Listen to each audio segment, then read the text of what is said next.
অবশেষে জামিন পেলেন সন্ন্যাসী চিন্ময় কৃষ্ণ দাস। প্রথম আলো সূত্রে এমনই খবর, সন্ন্যাসীর জামিন মঞ্জুর করল বাংলাদেশ হাইকোর্ট। দীর্ঘ 5 মাস জেলবন্দি থাকার পর জামিন পেলেন Chinmoy Krishna Das. P4 insulated water tanks, kitchen and bath fittings, বিশুদ্ধ জল, সুস্থ জীবন, P4 আজীবন। দেশদ্রোহিতার অভিযোগে বিনা বিচারে 5 মাস ধরে জেল খাটলেন সন্ন্যাসী। তবে জামিন পেলেও চিন্ময় কৃষ্ণের মুক্তি নিয়ে একটা সংশয় দেখা দিয়েছে। বাংলাদেশে আগামী 3 দিন সরকারি ছুটি, জামিনের বিরোধিতায় আবেদন জানাতে পারে ইউনূস সরকার। এই সম্পর্কে আরো বিস্তারিত জানবো অর্ণব মুখোপাধ্যায় রয়েছেন আমাদের সঙ্গে।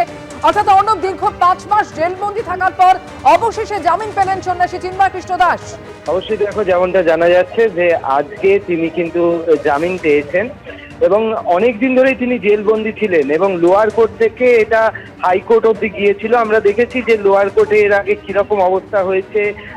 এর আগে কিন্তু তাঁর আইনজীবীদের ওপর হামলা হয়েছে, তাঁর আইনজীবীদের ওপর হামলার ঘটনা ঘটেছে, এমনকি মানে বিভিন্ন গন্ডগোলের ছবি এঁকে ঘিরে চলে এসছে এবং তার প্রভাব কিন্তু এপার বাংলাতেও পড়ে। এখানেও বিভিন্ন মিছিল হয়েছে চিন্ময় কৃষ্ণ দাসের মুক্তির দাবি নিয়ে, কিন্তু কোনো সুরাহাই হচ্ছিল না।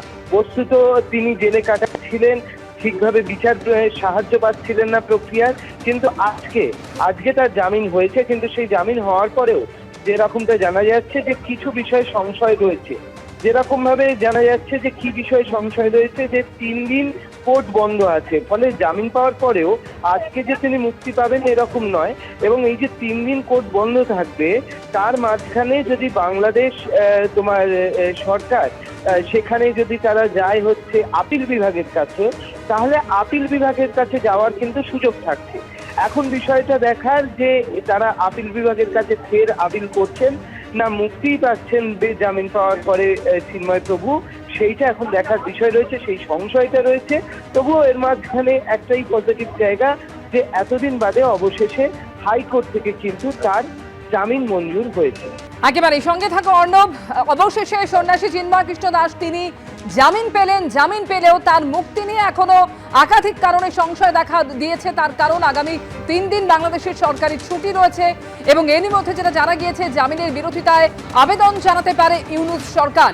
দুর্গতদের জন্য কাজ করা সন্ন্যাসীকেই দেশদ্রোহিতার অভিযোগে গ্রেফতার করা হয়েছিল এবং বিনা বিচারে তিনি এতদিন ধরে অর্থাৎ দীর্ঘ 5 মাস ধরে জেলে বন্দী ছিলেন।